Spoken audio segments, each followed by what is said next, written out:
Svetopisemska berila današnje nedelje, praznika Svete Trojice, nam pomagajo vstopiti v skrivnost identitete Boga.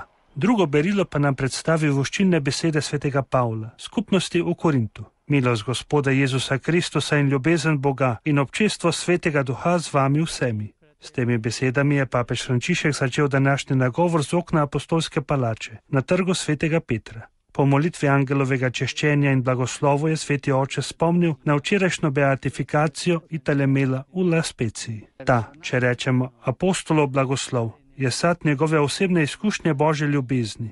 Tiste ljubezni, ki mu jo je vstali Kristus razodel, ki je spremenil njegovo življenje in ga je potisnil nesti evangelij poganom, izhajajoč iz te svoje izkušnje milosti. Lahko Pavel opominja kristjane s temi besedami: veselite se, izpopolnjujte se, spodbujajte se, živite v miru.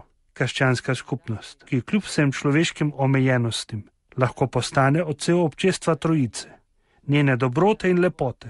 Toda to, kakor Pavel sam pričuje, gre neizogibno preko izkušnje usmiljenja Boga in njegovega odpuščanja. To je to, kar se je zgodilo Hebrejcem na poti med Eksodusom. Ko je ljudstvo prelomilo zavezo, se je Bog predstavil Mojzesovo oblaku, da bi obnovil to pogodbo, razglašujoč svoje ime ter njegov pomen. Tako pravi: Gospod, usmiljen in milostljiv Bog, počasen v jezi in velik v dobroti in zvestobi. To ime namreč izraža, da Bog ni daleč in zaprt sam vase, temveč je življenje, ki se želi posredovati, je odprtost, je ljubezen, ki osvobodi človeka njegove nezvestobe. Bog je usmiljen, milostljiv, bogat v milosti.